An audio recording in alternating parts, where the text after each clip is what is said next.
ายดีมื้อนี้แสงดาวจะมาอยู่กับแม่เฒ่าบ้านตังเป็นแม่เฒ่าของแม่แล้วก็เป็นทวดมันเป็นทวดของข้าพเจ้าเองแม่เฒ่ากำลังกินหยังแม่เฒ่ากำลังกินอันเลยกินมะเกียงเหรอเกียงแซ่บบ่แซ่บเหรอไม่เผื่อเฮ้อกินเอง ไม่เผื่อซื้อมาเฮ้อลูกหลานชื่อมา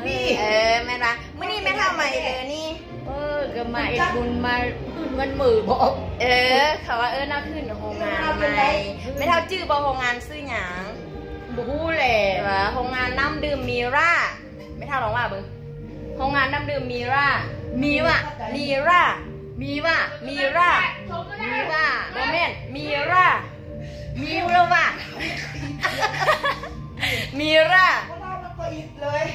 มูสร้างว่ากันนะมีร่าโอ้ยหันรีดเลยไม่หันลองหันรีดไปมึงมีร่ามีดูล่ะมีร่าหันรีดมีร่า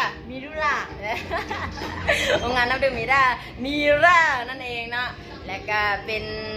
ทางหน้าสาวแสงดาวแล้วก็เป็นทางร้านเนาะเป็นทางหลังของแม่เฒ่าบันตังของแม่เฒ่าตั้งชื่อเต็มเพิ่นชื่อสาวดวงตาว่าซั่นๆเนาะโอเค